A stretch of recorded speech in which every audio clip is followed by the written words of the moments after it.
విద్యాశాఖ పద్దుపై మాజీ మంత్రి సబితా ఇంద్రారెడ్డి వ్యాఖ్యలకు మంత్రి సీతక్క కౌంటర్ ఇచ్చారు.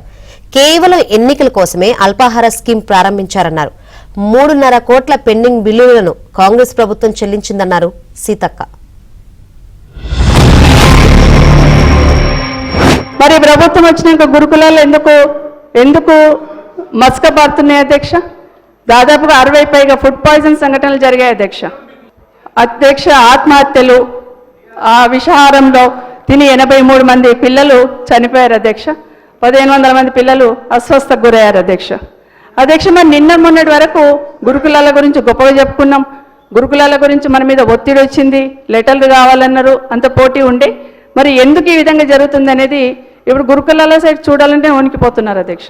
ఇంకొక మాట ఏం చెప్పారంటే ప్రతి స్కూల్లో కూడా అడిషనల్ కలెక్టర్ పోవాలి చూడాలన్నారు. ఇప్పటివరకు ఎంతమంది అడిషనల్ కలెక్టర్లు ఎన్ని గురుకులాల్లోకి వెళ్ళారనేది దయచేసి రిపోర్ట్ తెప్పించుకుంటే తప్పకుండా పిల్లలకు ఉపయోగపడుతుంది అధ్యక్ష. ఇంకోటి కూడా అధ్యక్ష, ఈ స్కూళ్ళల్లో ఇలా జరుగుతున్నాయని చెప్పేసి ఒక ఎంక్వైరీ చేశారు అధ్యక్ష. ఏసీబీ వాళ్ళు రైడ్ చేశారు అధ్యక్ష. వాళ్ళతో పాటు ఫుడ్ ఇన్స్పెక్టర్స్ కూడా వెళ్ళారు అధ్యక్ష. వాళ్ళు ఒక రిపోర్ట్ ఇచ్చారు.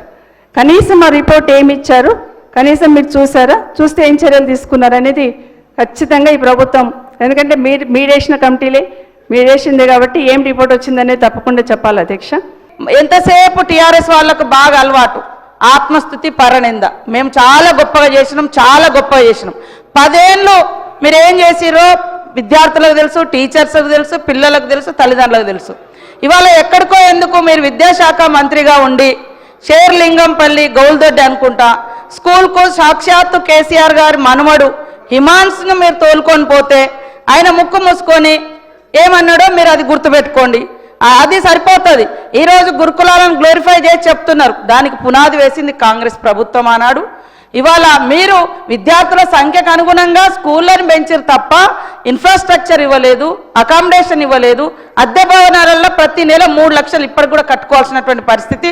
ఇవన్నిటిని పరిష్కరించడం కోసం ఇవాళ ఇంటిగ్రేటెడ్ స్కూల్స్ను కూడా తీసుకొస్తుంటే పదే మీరు ఇది చేయలేవు, మీరు 10 ఏళ్ళు చేయలేదు, మేము 10-12 నెలలల్లా సర్దుకొని ఒక్కొక్కటి చేస్తున్నాం ఆర్థిక ఇబ్బందులల్లా. కానీ మీరు 10 ఏళ్ళు ధనిక రాష్ట్రం బంగారు తెలంగాణలో మరి పిల్లల భవిష్యత్తును బంగారం లాగా ఎందుకు మార్చలేదని నేను ఈ సందర్భంగా అడుగుతా ఉన్నా అధ్యక్ష.